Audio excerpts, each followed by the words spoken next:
우리에게 주시는 말씀은 사도행전 11장 19절에서 21절 말씀, 그리고 13장 1절 말씀이 되겠습니다. 먼저 사도행전 11장 19절에서 21절 우리 한 절씩 봉독하도록 하겠습니다. 한 절씩 교독합니다. 제가 먼저 읽겠습니다. 그때 스데반의 일로 일어난 환란으로 말미암아 흩어진 자들이 베니게와 구브로와 안디옥까지 이르러 유대인에게만 말씀을 전하는데,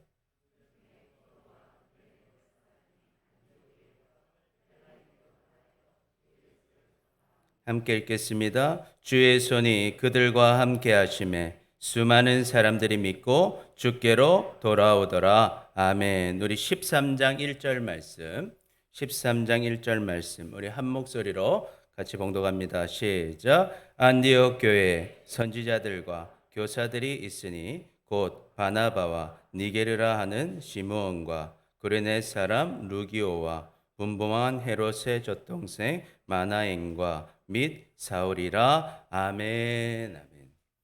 오늘 저에게 말씀을 전해 주실 분은 우리 침례신학대학교에서 우리 신학생들과 우리 선교사님들에게 또 선교학에 대해서 가르쳐 주시는 귀한 교수님께서 오셨습니다. 저희 안희열 교수님 저에게도 귀한 가르침을 주신 또 스승이십니다. 그래서 설교도 잘 하실 뿐만 아니라 정말 충실하게 우리 신학생들과 선교사님들을 잘 가르쳐 주시고 인도해 주시는 스승이십니다. 오늘 교수님께서 선교자적 신자이십니까? 라는 말씀 전해 주실 때 여러분 귀한 은혜 받으시기를 바랍니다. 우리 선교사님 나오실 때 박수로 환영하겠습니다.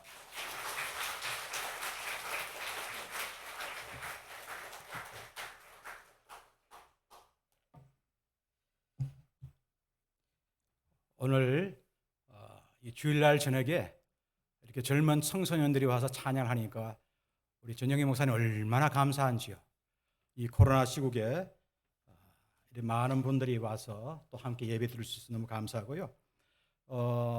이 시간 우리가 서로를 또 알기 위해서, 또 여러분이 저를 알기 위해서 옆에 있는 분과 인사를 하는데 저를 따라해 주시기 바랍니다. 1, 2, 3, 4, 5 인사인데요. 옆에 있는 분 한번 보세요. 옆에 있는 분 보시고 저를 따라합니다. 1, 이렇게 따라하세요. 1, 당신은 최고예요. 좀 진실되게 하시기 바랍니다. 2, 당신은 빅토리예요. 3, 당신은 이 세상에서 가장 아름다워요. 4, 사랑합니다. 5, 하이파이브. 자, 다시 한번 하도록 하겠습니다. 자, 좀 진솔되게. 코로나에 우리 많이 위축이 됐는데 우리 옆에 있는 분하고 다시 한번 활짝 옆에 보시면서 1, 당신은 최고예요. 2, 당신은 빅토리예요. 3, 당신은 이 세상에서 가장 아름다워요. 4, 사랑합니다. 5, 하이파이브. 이 코로나 시기에 하이파이브가 항상 넘치는 우리 한민교회 되기를 주의 이름으로 축복합니다. 오늘 특별히 또 청소년 예배로 한 20, 30명의 이렇게 젊은 다음 세들이 찬양한다 하는 것이 얼마나 감사한지요. 우리가 힘들고 어려울 때에 주의 영이 우리에게 임하여서 주님이 주시는 환상을 보고 꿈을 보며 또 비전을 이뤄갈 수 있는 그런 복된 우리 한민교회 되기를 주의 이름으로 축복합니다. 오늘 주신 말씀을 가지고 생각해 볼 말씀은 선교적 신자입니까? 여러분, 이 코로나 시국에 작년 2021년 통계에 따르면 10대 복음화율은 2% 이내고요. 20대의 복음화율은 3% 이내라고 합니다. 우리가 다 마스크를 쓰고 있는데 한 2년 반 동안 이 코로나 시국에 세상이 우리 한국 교회를 바라보는 시각은 긍정적인 평가보다는 부정적인 평가가 아주 큽니다. 그런데 오늘 우리 젊은 다음 세대들이 참 찬양하는 모습을 보니까 저에게 참 너무 감사한데요. 오늘 여러분 성경에 보시면은 오늘날 우리 한국 교회가 과거에 했던 그 좋은 영광은 온데간데 없고 부정적인 시각이 풍만하고 있는 이때에 오늘 이 초대교회 가운데 교회에 대한 부정적인 시각으로 인해서 어려움을 겪다가 나중에 대박을 친 교회가 있어요. 그게 오늘 여러분 읽었던 안디옥 교회입니다. 여러분이 이 안디옥이라는 곳은요, 원래 참 살기 싫은 당시에 도시 랭킹 1위였습니다. 당시 2000년 전 1세기 때에 살기 좋은 도시 랭킹 1위는 로마였고요. 사람들이 살기 싫은 도시가 바로 안디옥이었습니다. 당시 그것을 수리아 안디옥이라 하는데, 이 수리아 안디옥 지역은 그 이유가 세 가지가 있었어요. 그 이유는 인구 대비 너무 우리 대한민국처럼 인구 밀도가 너무 높다 보니까 집값이 너무 비싼 거예요. 요즘에 좀 세종이라든가 대전은 또 집값이 또 떨어진다고 합니다. 여하튼 인구 밀도 대비 너무 집값이 비싸다 보니까 사람이 살기를 싫어해요. 두 번째는 우리가 말하는 이 전염병. 당시에는 천연두와 홍역이 많았는데요, 이런 전염병으로 인해서 당시 안디옥은 인슐라라고 하는 작은 아파트에서 아주 밀도 있게 살았는데, 이런 전염병이 창궐하면은 요즘으로 하면 전염병으로 해서 치사율이 가장 높은 도시가 또 안디옥이었어요. 지진이 많았고 이런 여러 가지 이유로 해서 우리가 보통 안디옥 교회라 하면은 긍정적인 평가가 많은데, 그 도시는 별거 사람이 살고 싶지 않았어요. 바로 이 도시에 하나님께서 사도 바울을 불러서 내가 너를 처음 목회지로 보낸 곳이 어디냐? 바로 안디옥이었습니다.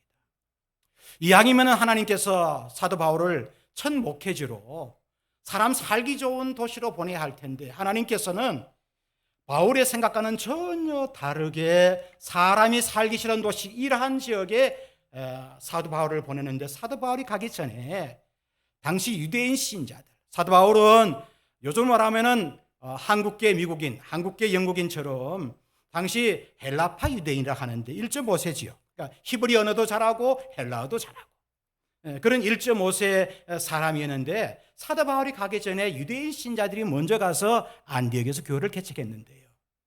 근데 그들은 그 안디옥에서 첫 번째 교회를 개척했지만은 실패를 했습니다. 그것이 바로 뭐냐?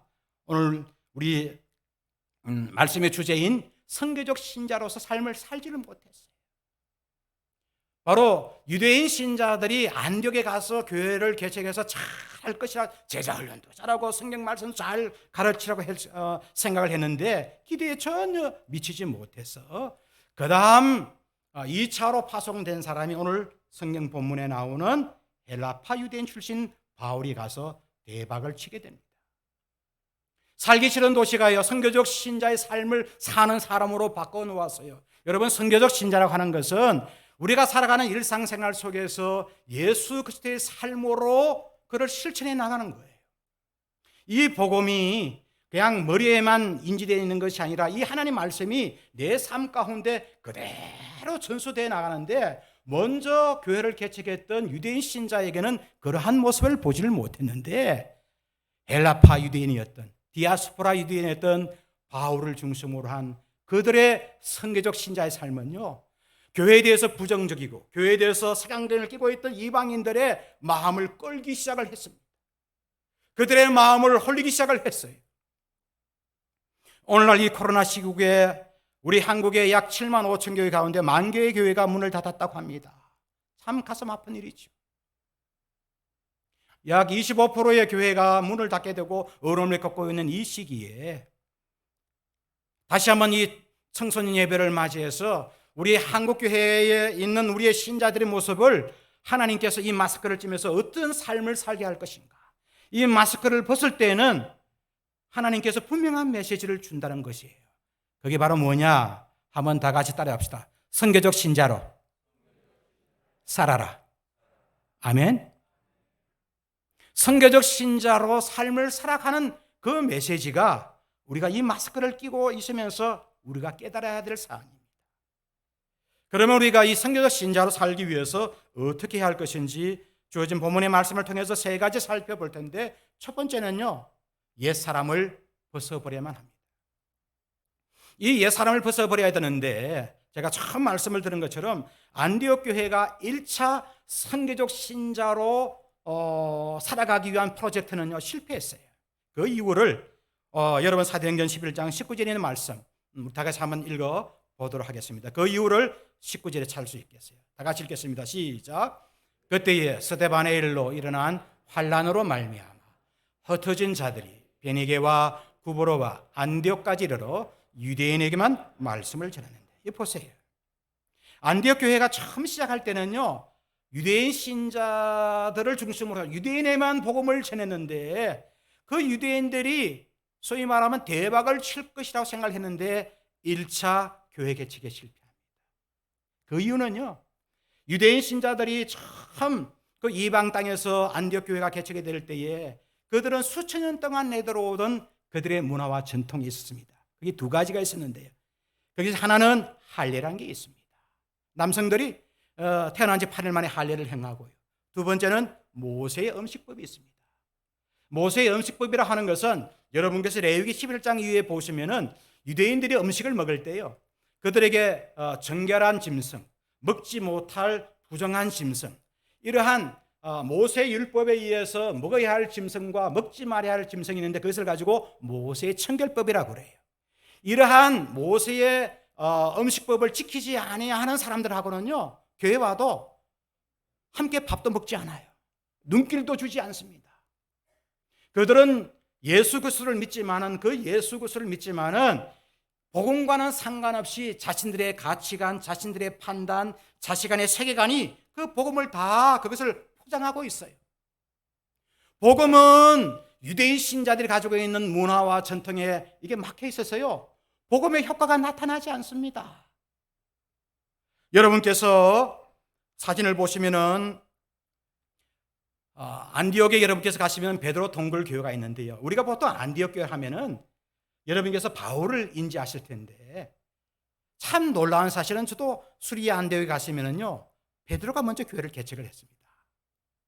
그게 여기 나오는 이 베드로 동굴 교회는 십자군 전쟁 때에 세워진 교회를 지금 다시 리모델링해서 지금 우리가 가서 볼 수가 있는데요, 이 베드로가 당시에 예루살렘 교회에서 핍박이 심하자 가이사랴를 지나서 안디옥 교회까지 와서 교회를 개척하게 됐는데, 요즘은 말하면은 이 베드로 목사님이 이방 땅에 와서 교회를 개척했을 때에 이 베드로 목사님은 요즘 말하면은 예전과는 달리 많은 유대인 신자와는 달리 생각이 깨어지고 아주 많은, 요즘 말하면 10대 젊은이들을 품을 수 있는 그런 넉넉한 마음들이 참 많았어요.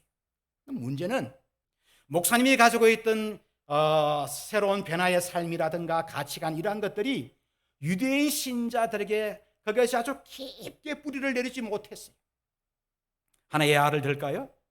여러분, 베드로 목사님이 안디옥의 교회를 개척하기 이전에 그가 이제 예루살렘 교회를 떠나서 여러분께서 보시면은 이제 가이사랴에 있는 이제 고넬료에게 복음을 전하기 위해서 하나님께서 요바에 있는 베드로에게 말씀을 하십니다. 그때 여러분께서 보시면은 요바에 있는 그 베드로에게 주님께서 말씀을 하실 때에 베드로는요, 당시 무드장이 시몬의 집에서 거할 때에 무드장이 시몬의 집에 거한다고 하는 것은, 그 무드장이라고 하는 것은 여러분 사도행전 10장에 보시면요, 죽은 짐승 가죽을 껍질을 벗겨서 장사한 사람이에요. 당시 유대인들은요, 죽은 짐승을 만지거나 그런 것을 가지고 장사하는 사람은 부정한 사람이라 해서 함께 생활할 수도 없고요, 그거를 터부시하는 생활이었습니다. 그런데 베드로 목사님은 요즘 말하면은 그 생각이 깨어져 있어서 무드장이 시몬의 집에 갈 만큼 그는 아주 깨어있는 사람이었어요. 그런데 하나님께서 그에게 성령에 임하여서 네가 저 멀리 가이사랴에 있는 고넬료에게 복음을 전하는데 60km 멀리 떨어져 있는 그 고넬료에게 복음을 전하려고 할 때에 그 고넬료에는 이방인이었습니다. 근데 그 이방인은 어떤 이방인이냐면, 당시에는요, 초대교회의 신자들이 있는가 반면에 이방인들 가운데 하나님을 경외하는 사람, 우리가 그런 사람을 가지고 해당의 정회원이나 혹은 준회원이라 하는데요, 이방인들 가운데 할례도 지키고 그리고 모세 음식법을 잘 지키면은 해당의 정회원이 됐어요. 여러분, 해당의 정회원은 여러분 사도행전 6장에 보시면은 니골라라는 사람이 있습니다. 초대교회 7 집사 가운데 니골라는요, 유대교회에서 개종한 사람이에요. 그런 사람은 정회원이고, 준회원은 어떤 사람이냐 하면은 이 사람은 소위 말하는 모세의 음식법, 그 두 가지 법 가운데 모세의 음식법은 잘 지키지만은 할례에 대해서는 터부시하는 사람을 회당의 준회원이라 하는데, 이런 사람은 회당에 발을 내디뎠지만은 한 반쪽 정도 발을 내디디면서 신앙생활 하는 사람이었어요. 그런 사람에게 성령께서 임하여서 네가 가서 복음을 전하라. 그러면은 옛날 같았으면 그 베드로 성질은요, 어떻게 하나님께서 할례를 행치 아니하는 저런 이방인에게 복음을 전할 것이라고 막 할 텐데, 3번이나 부임을 하면서 베드로는 가서 결국은 순종하면서 고넬료에게 복음을 전하였어. 결국은 고넬료가 예수 믿고 영접해서 회당에서 뛰쳐나와서 나중에는 초대교회 신자가 됩니다. 그만큼 베드로는 자신의 생각, 자신의 판단, 자신의 가치관이 유대인 신자지만은 한때 그가 성격도 급하고 아주 다혈질적이지만은 이 복음 안에서 똘똘 뭉쳐져 있는 사람이에요. 여러분께서 레위기 11장 32절에 있는 말씀 우리 다 같이 한번 읽어볼까요? 다 같이 한번 읽겠습니다. 시작.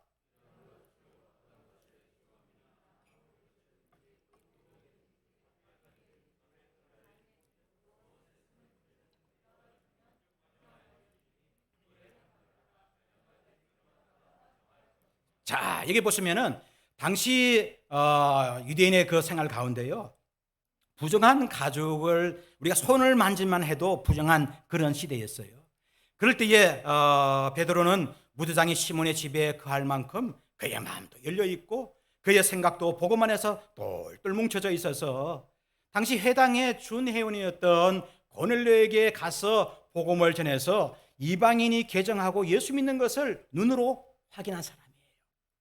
요즘 말하면은 아주 그의 가치관과 그의 생각과 그의 모든 판단들이 복음 안에서 완전히 소화된 숙성된 그러한 사람인데, 이러한 사람이 저 멀리 안디옥에 와서 처음 교회를 시작하게 되는데, 그와 함께 유대인 신자들은 당시에는 그 안디옥의 전체 인구의 한 10%, 한 3만 명 정도 있었어요. 여러분께서 보세요. 한 3만 명 정도 유대인 신자들, 유대인들이 살고 있는 그 지역에 베드로 목사님이 가서 교회를 개척하면 잘할 것 같잖아요.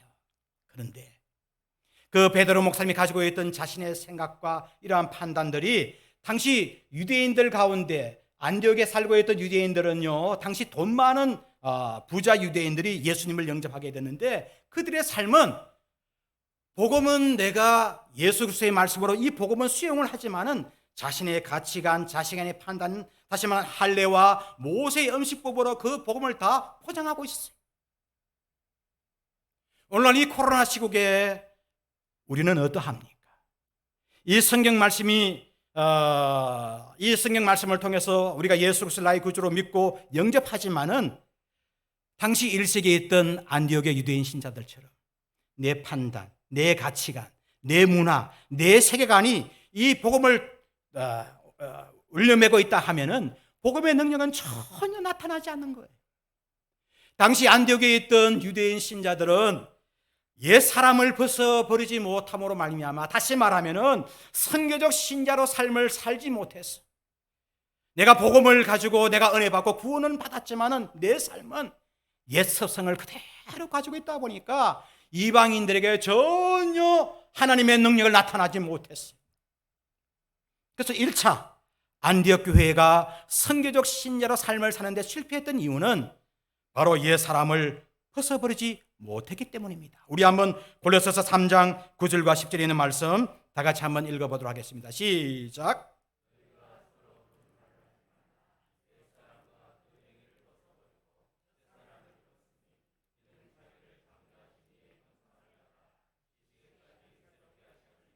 아멘.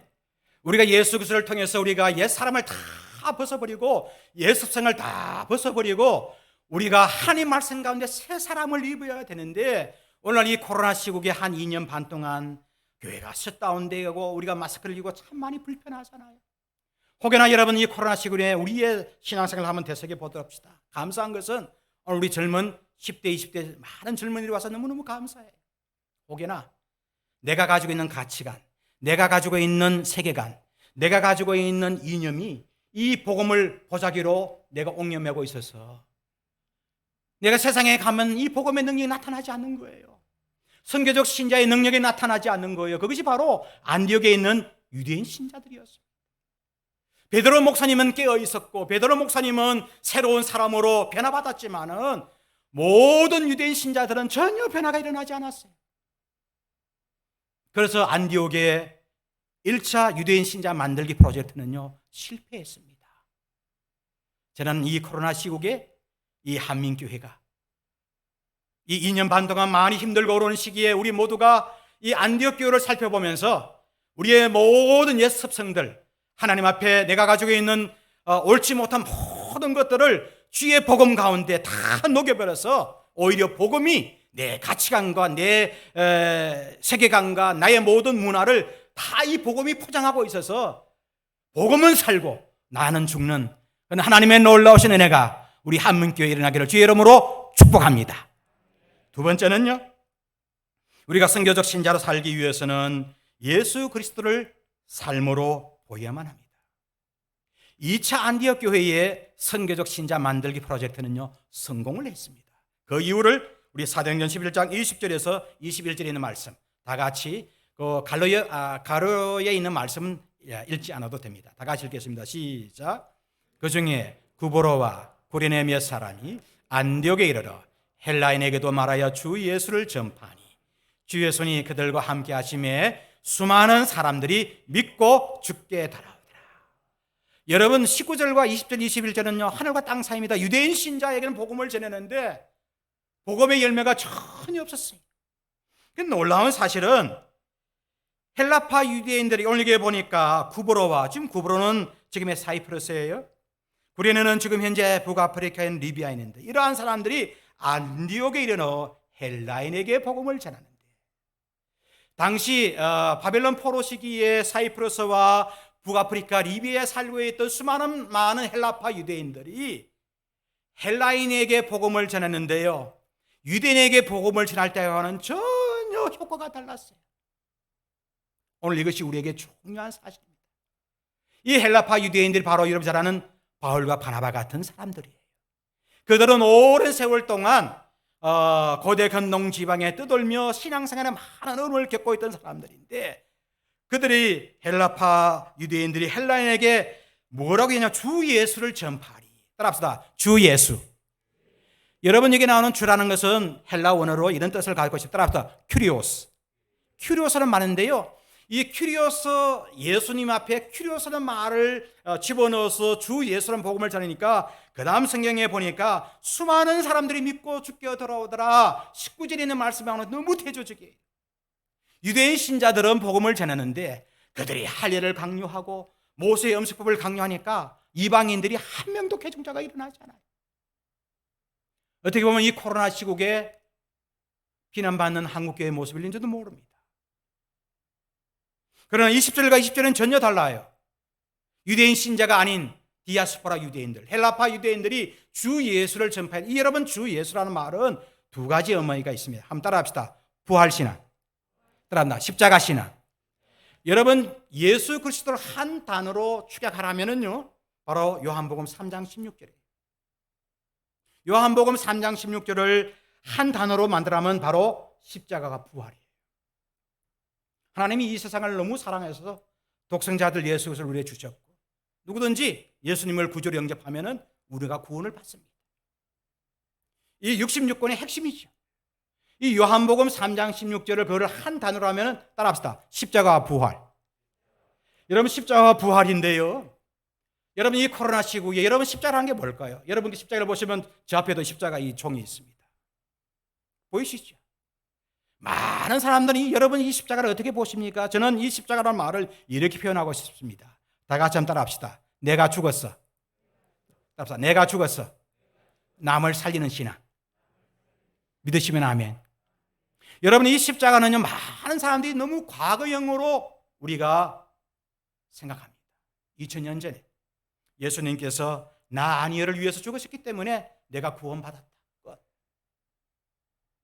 특히 이 코로나 시국에 이 십자가 신앙 가운데 예수님께서 나를 위해 죽었던 그 십자가의 그 은혜가 현재의 내 삶 가운데 있느냐 이거예요.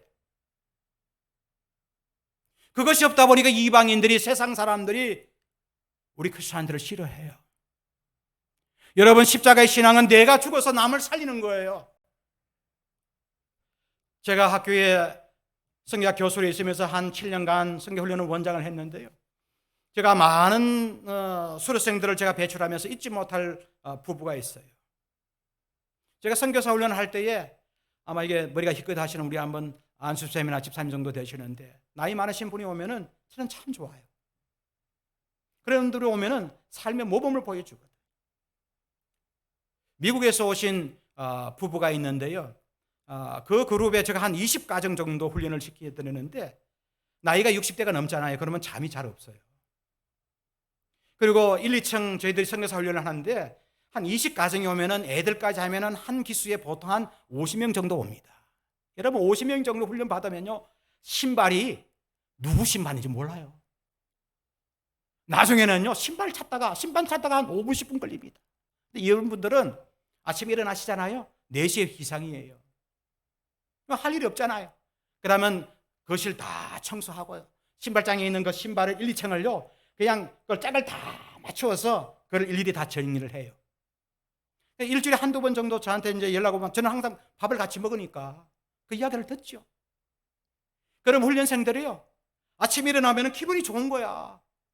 며칠 전까지만 나 신발에 막 뒤죽박죽 섞였는데 그분들은 나를 희생하는 거야. 내가 희생함으로 말미암아 훈련생들이 즐거워하는 모습. 나중에는요. 매주 금요일 날 저희도 훈련생 평가가 있습니다. 그러면 이렇게 이야기를 해요. 원장님, 누가 항상 새벽마다 신발을 이렇게 정리하시죠? 저는 알죠. 나이 많은 시니어 선교사. 내 시간을 희생을 하고 내 에너지를 희생을 하니까 옆에 있는 훈련생들이 좋아지는 거예요. 여러분, 이 코로나 시국에 우리 한국교회가 하나 생각해야 할 것은 여러분 이 십자가를 하는 것을 너무 과거형에 우리는 이거를 집중시키는 거예요. 이 십자가의 과거의 신앙이 있지만은 지금 right now 현재형으로 진행형으로 바꾸셔야 된다는 거예요. 예수 그리스도를 삶으로 입증을 해야 된다는 거예요. 그래서 여러분 교회에서, 여러분 가정에서, 직장에서 내가 희생해서 내 남편이 즐거워하고, 여러분 구역에서 교사로 성가대로 봉사하실 때에 내가 희생함으로 말미암아 남이 사는 이런 십자가의 신앙이 바로 헬라파 유대인들의 모습이었습니다. 우리 갈라디아서 2장 20절 말씀 우리 크게 한번 다 같이 읽어보도록 합시다. 시작. 내가 그리스도와 함께 십자가에 못 박혔나니 그런 적 이제는 내가 사는 것이 아니요 오직 내 안에 그리스도께서 사신 것이라. 이제 내가 육체 가운데 사는 것은 나를 사랑하사 나를 위하여 자기 자신을 버리신 하나님의 아들을 믿는 믿음 안에서 하는 것이라. 믿으시면 아멘. 두 번째는요, 바로 부활신앙입니다. 예수 그리스도를 삶으로 입증하는 것은 첫 번째는 십자가의 신앙이 그 과거의 십자가의 신앙이 현재형으로 나타나는 것이고, 두 번째는 부활신앙이에요. 여러분이 코로나 때에 많은 사람들이 우리 곁을 떠났습니다. 아마 옆에 계신 분도 있을지도 모릅니다. 내 가족이, 내 친한 친구가, 내 가까이 있는 친척들이 멀리 하늘나라로 간 것을 많이 볼 수가 있습니다. 그렇습니다. 여러분, 부활이라 하는 것은 미래행이에요. 우리 모든 사람들이 이 땅에서 모든 육신의 삶이 이제 끝나게 되면 영원히, 여러분 요한계시록 21장에처럼 눈물과 고통과 슬픔이 없는 천천국 하늘나라로 가는 거예요. 근데 많은 사람이 부활신앙이라 하면은 미래형으로 생각합니다. 중요한 것은 이 미래형의 부활신앙을 현재형으로 바꾸셔야 한다는 거예요. 그것이 뭘까? 여러분, 부활의 신앙이 현재형으로 나타나기 위해서 세 가지가 나타납니다. 첫 번째 한번 따라합시다. 허무주의. 따라합시다. 허무주의. 여러분, 부활의 신앙이 있는 사람은요, 내 삶이 허무하지가 않습니다. 여러분 TV 보시면은 유명한 연예인이라든가 스포츠 선수들은요, 한때 인기를 끌다가 내가 인기가 추락하고 내 삶이 좀 힘들어지잖아요. 그러면 자살을 하는 거예요. 연탄 가스 맞히고 한강에서 뛰어들고 인생이 너무 허무한 거예요. 부활의 신앙이 없는 거예요. 그 두 번째는 한번 다 같이 따라해 봅시다. 세속주의. 이 땅 가운데 그냥 내가 즐겁게 사는 거예요. 물질 만능주의에 빠져 있다 하는 것은 부활의 신앙이 없는 거예요. 세 번째는요, 한번 따라합시다. 쾌락주의. 제가 우리 학생들한테 이런 말을 합니다. 여러분 집에 가서 TV를 볼 때 제가 꼭 보지 말라는 TV 프로그램이 있어요. 나 혼자 산다. 여러분, 기독교 신앙은 나 혼자 산다 하는 것이 아니라 다 같이 따라해 봅시다. 다 함께 산다. 그래요. 저는 그 PD가 미워서 그런 게 아니고요. 오늘 우리가 살아가는 게 너무 힘들다 보니까 그냥 밥도 나 혼자 먹고 영화도 나 혼자 보고 여행도 나 혼자 가고 우리는 그냥 나만 행복하면 되는 거예요. 그 쾌락주의예요. 우리 기독교 신앙은 부활의 신앙을 가지고 있는 사람은 다 합시다. 다 함께 산다. 믿으시면 아멘. 여러분, 부활의 신앙을 가지고 있는 사람은요, 허무주의에 빠지면 안 되고 세속주의에 빠지면 안 되고 쾌락주의에 빠지면 안 됩니다. 우리 한번 베드로전서 1장 3절에 있는 말씀 다 같이 한번 읽어봅시다. 시작.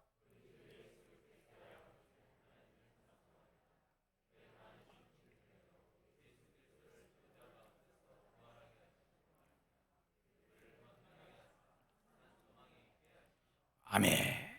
우리의 삶 가운데 부활의 신앙이 있으면 산 소망이 있고, 오늘도 찬양을 했잖아요. 주행에 임하는 우리가 하나님께 주신 우리에게 꿈을 보고 비전을 보고 환상을 보며 소망이 있는 사람은요, 허무주의에 빠지지 않고요, 쾌락주의에 빠지지 않고 세속주의에 빠지지 않는 예수 그리스도를 삶으로 보여주는 이런 은혜가 헬라파 유대인들은 선교적 신자의 삶으로 보여주는데, 우리 한민교회 우리 모든 성도들에게 예수 그리스도를 삶으로 보여주는 십자가의 신앙과 부활의 신앙을 보여주는 여러분 되시기를 주의 이름으로 축복합니다. 마지막 세 번째는요, 신앙을 전수하는 것입니다. 여러분, 우리가 선교적 신자로 삶을 산다 하는 것은 내 신앙을 전수하는 거예요. 특별히 3대째까지 제자를 만드는 거예요. 우리 전영희 목사님이 1대면요, 2대는 또 이게 나오는 여러분 안수사님이나 근사님이 있겠죠. 또 3대가 나와야 돼요. 여러분, 안디옥 교회를 보시면은요, 바울이 1대고요, 오늘 이번 2대가 있어요. 집사님 3분이 있어요. 시몬과 루기오와 마나엔이라. 많은 사람은 안디옥 교회를 하면은 바울과 바나바만 생각하는데 천만의 말씀입니다. 자, 우리 한번 사도행전 13장 1절에 이 안디옥 교회의 선교적 신자 살았던, 요즘 말하면 집사님 3분이 있어요. 우리 한번 다 같이 한번 크게 한번 읽어보도록 합시다. 시작.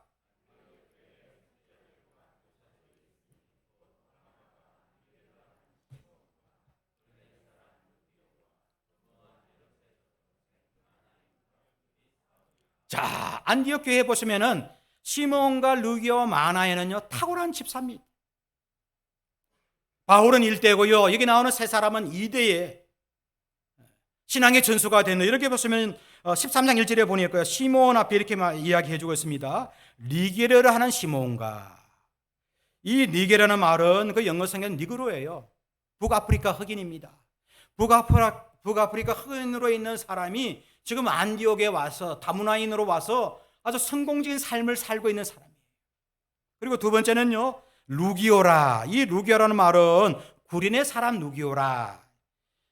현재 이 구레는 북아프리카 리비아에 있는 지역인데, 북아프리카 리비아에 살고 있던 이 루기오가 안디옥까지 와서 신앙생활 하는데 아주 성공적으로 세상적으로 성공한 사람이었어요. 세 번째는요, 마나엔이 있습니다. 마나엔은 한술 더 떱니다. 이게 보니까 참 뭐라고 이야기했냐면, 그 수식어가 분봉왕 헤롯의 젖동생이라. 다시 말하면요, 헤롯의 어릴 적 친구입니다. 헤롯의 어릴 적 친구인데, 자기 친구였던 헤롯은 정치계 입문해서 예수 믿는 사람을 피파하고 예수 믿는 사람을 힘들게 하는 그런 정치꾼이 됐지만은, 그의 친구인 마나에는요, 안디옥 교회 요즘 말하면 집사가 되었어요. 다시 말하면 이 마나에는 정치적으로 큰 연줄을 갖고 있는 아주 세상적으로 성공한 사람인데, 이 사람은 세상에 나가지 않고 교회에 아주 신앙생활을 잘하는 사람이에요. 다시 말하면 시몬과 루이오 마나엔을 여러분 13장 1절에 보면은 이 사람들의 공통 수식어가 있는데 선지자와 교사라고 했어요. 이 세 사람은요, 세상적으로 성공을 하고요, 교회의 선지자와 교사로 활동하는, 다시 말하면 세상적으로도 아주 성공한 사람이 신앙적으로 너무 좋은 사람인데, 이 사람이 바로 바울과 바나바의 2대 제자가 되었어요. 얼마나 감사해요. 여러분, 안디옥 교회를 하면은 바울만 혼자 한 것이 아니에요. 여기에 나오는 바울의 그 신앙을 전수받았던 시몬과 루기오와 마나엔을 중심으로 해서 이들은 안디옥 교회가 선교적 신자로서 삶을 살아가는데 큰 기인돌을 했던 사람이 시몬과 루기오와 마나엔입니다. 바로 그렇습니다. 우리 한번 마태복음 28장 19절과 20절에 있는 말씀 여러분 잘 아시는 성경입니다. 다 같이 크게 한번 읽어보도록 합시다. 시작.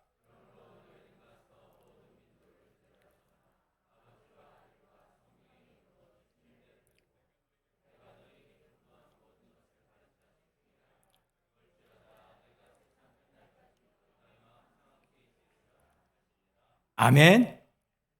우리가 선교적 신자가 된다고 하는 것은요, 제자를 만드는 거예요. 여러분, 코로나 시국에 제자 만드는 게 얼마나 힘듭니까? 내 몸 하나 겨누기도 힘든데. 그런데 안디옥 교회는요, 여러분 살기 싫은 도시였어요. 세상 사람들이 싫어하는 도시인데 유대인 신자들이 와서는 실패했어요.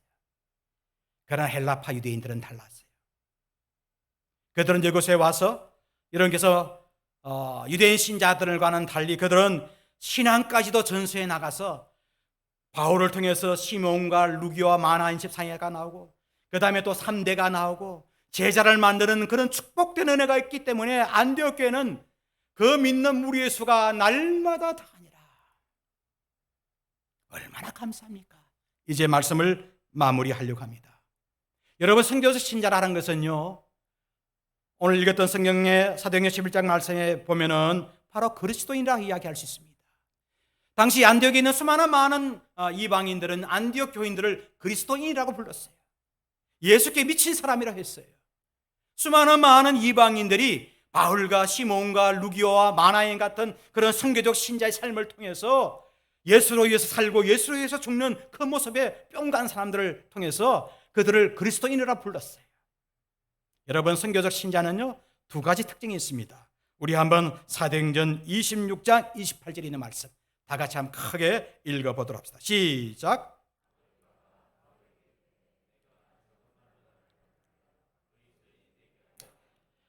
바울은요, 이제 안디옥에서 출발해서 파송에 대해서 이제 선교지로 가게 되는데 이제 로마로 호송할 때에 그 아그리파 왕이 네가 나를 그리스도인이 되게 하는도다. 그렇습니다. 여러분, 이 코로나 때에 내 몸 하나 참 가누기 힘든 이 때에 여러분, 선교적 신자를 하는 것은 예수의 복음을 전하는 전도인이 되는 것입니다. 믿으시면 아멘. 두 번째는요, 사도행전 베드로전서 4장 16절의 말씀 다 같이 한번 읽어보도록 합시다. 시작.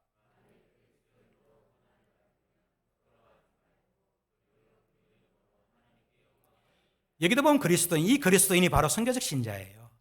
여러분, 선교적 신자로 산다 하는 것은 두 번째는요, 고난을 받는 거예요. 내가 그리스도 산다 하는 것은 때로는 내 친구를 통해서, 내 식구들을 통해서, 내 형제를 통해서 때로는 고난을 받지만은 그 고난을 내가 부끄러워하지 않는 거예요. 이제 마무리하도록 하겠습니다. 여러분, 이 코로나 때에 우리 한국교회가 얼마나 눈총을 많이 받습니까? 힘듭니다. 그래서 교회가 한 10,000개 정도 사라졌어요. 저는 이러한 시국에 오늘 우리 청소년들이 찬양을 부르며 노래하는 모습에 참 감동적입니다. 야, 한민교회는 희망이 있다. 믿으시면 아멘. 여러분, 우리가 선교적 신자로 산다 하는 것은 유대인 신자들은 실패했어요. 그러나 당시 헬라파 유대인들은 달랐습니다.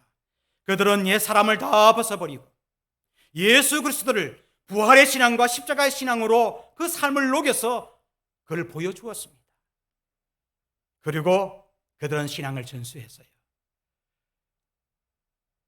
바울은 자기 혼자 신앙생활을 안디옥교에서 한 것이 아니라 시므온과 루기오와 마나인 같은 제자를 길러내고 2대를 길러내고 3대를 길러내서 나중에 여러분, 이게 안디옥은 사람이 살기 싫은 도시였지만은 나중에 선교하는 도시로 바뀌었고요. 그렇다고 세상 사람들이 싫어하는 그런 안디옥 교회였지만은 이제는 선교적 교회가 되어서 그 안디옥 교회가 나중에는 주 200년경이 되면요, 전체 인구 가운데 무려 4분의 1 이상이 예수 믿는 복음의 도시로 바뀌게 되었습니다. 이 놀라우신 은혜가 저는 이 코로나 때에 우리가 참 마스크를 끼고 힘들게 신앙생활하는 우리 모든 한민교회 여러분에게 메시지가 되어서 여러분들이 헬라파 유대인들처럼 선교적 신자로서 성공적인 삶을 살아가는 우리 모든 한민교회 되시기를 주의 이름으로 축복드립니다. 자, 이 말씀을 마치고 오늘 또 이제 특별 우크라이나 우리 한번 선교회에 대해서 제가 잠깐 말씀을 드리겠습니다.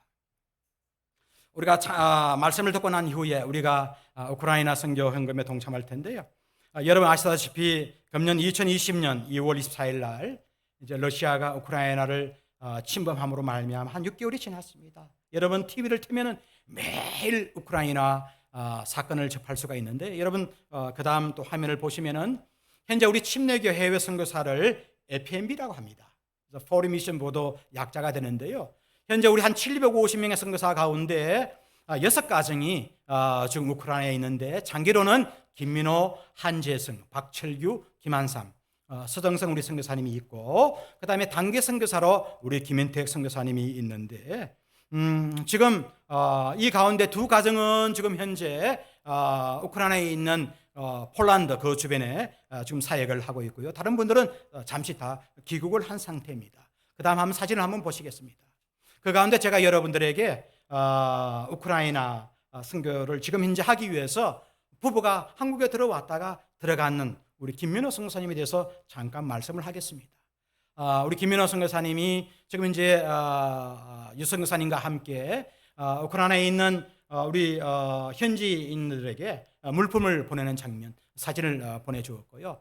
저 모습은 지금 현재 셀터에 있는 사람들을 위해서 한 주간 먹을 양식을 우리로 말하면은 뭐 홈플러스라든가 이마트에서 물건을 사서 차에 이제 그걸 싣고 이제 이동하는 모습입니다. 제가 매주 이제 김민호 선교사님과 연락을 하고 카톡도 하고 이렇게 하는데요. 여러분에게 사진으로 보여드리고 그 다음 사진을 보시면은 이 가운데 이제 우크라이나에 있는들 가운데 셀터에 있던 사람들 가운데 그게 아버지, 아들, 그다음 며느리, 그게 손자 셋이 있어요.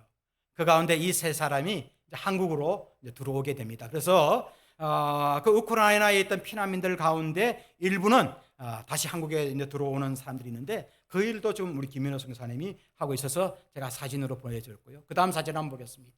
보시면은 이것은 이제 피난민들 가운데 특히 이제 고려인들이 있습니다. 그래서 한국으로 떠나는 피난민들을 이제 공항에서 마주하고 기도하는 모습이 있고요. 그 다음 또 보시겠습니다. 보시면은 이거는 우크라이나 전쟁을 통해서 큰 울음을 겪고 있던 그 우크라이나 점령지에서 탈출했던 그 현지인 한 아주머니 혼자예요.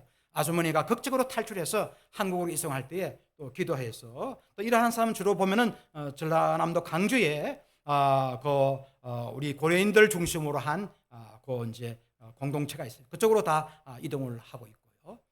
그 다음 또 사진을 보겠습니다. 보시면은 우크라이나 그 지역에 사역을 하면서 그 셀터에 이제 전달될 물과 이제 피자들 이제 또 그렇게 모금을 하고 있고요. 그다음 또 보겠습니다.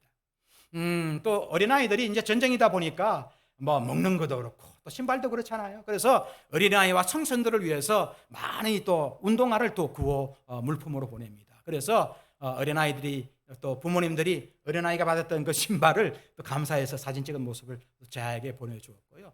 그 다음에 보시면은 이제 우크라이나에 있는 지금 현재 우리 김민호 선교사님은 폴란드 지역입니다. 거기에 있는 이제 난민들이 이제 예수님을 영접하면서 주일날 함께 한 20-30명 정도 예배드리는 모습을 여러분들에게 보여주고 있습니다.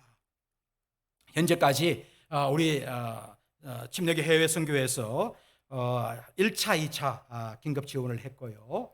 그다음에 3차, 4차를 지원을 준비를 하고 있는데 금년 연락을 해보니까 7월과 8월에 이제 우크라이나에 살고 있던 사람들에게 안전 지역에 40일 동안 잠시 머무를 수 있도록 그것이 아마 또 곧 처리가 된다고 합니다. 그래서 현재 우리 우크라이나에 있는 우리 선교사님들이 7, 8월 달에 그 장기 한 40일 동안 체류할 수 있도록 또 이제 그 준비를 하고 있고 또 협조를 요청하고 있는 상태인데요. 지금 이제 우리 한국 침례교회가 한 3,300개 교회 정도 되는데 서울에 있는 우리 강남중앙교회라든가 또 대전에 있는 이제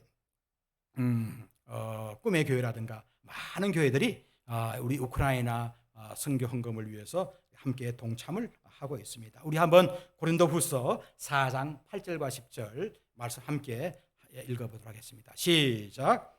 우리가 사방으로 우삼을 당하여도 쌓이지 아니하며 답답한 일을 당하여도 낙심하지 아니하며 우리가 항상 예수의 죽음을 몸에 짊어지면 예수의 생명이 또한 우리 몸에 나타내게 하리 함이라. 아멘. 현재 우크라이나가 이런 전쟁 와중에 많이 힘들고 사방으로 우기상을 당한다 할지라도 예수의 생명이 있으면 그들을 지켜주신 이가 하나님인 줄 믿고 저희도 학교와 또 우리 모든 선교하시는 분들이 또 우리도 다 우크라이나 선교 헌금에 다 동참을 했거든요.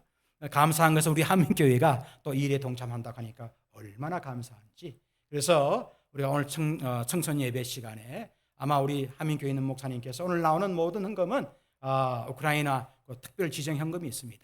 그리고 다 보내서 우크라이나에 또 지원하는 그 일에 아름답게 쓰인다고 합니다. 우리가 이를 위해서 우리 함께 기도하는 시간을 갖도록 하겠습니다. 제가 잠깐 기도하는 시간을 갖도록 하겠습니다. 다 같이 기도하겠습니다.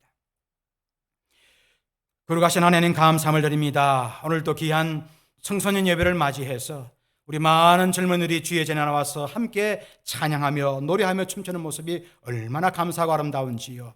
오늘 많은 젊은 청소년들이 교회를 떠나는 이때에 한민교회에 있는 모든 젊은이들이 다음 세대의 꿈을 가지고 이 땅의 소망을 가지고 하나님 나라를 아름답게 확장시킬 수 있는 귀한 일꾼들로 아름답게 쓰임받을 수 있도록 복의 복을 다하여 주시옵소서. 특별히 코로나 시국에 한민교회에 있는 모든 성도님들이 안디옥교회의 헬라파 유대들처럼 옛사람을 다 벗어버리고 예수 그리스도를 삶으로 보여주며 신앙을 전수할 수 있는 그러한 사람으로 거듭나게 해주어서 우리가 코로나가 끝날 때에 안디옥교회처럼 믿는 무리의 수가 날마다 증가하는 하나님의 복된 은혜가 이 한민교회에 넘치도록 복의 복을 다하여 주시옵소서.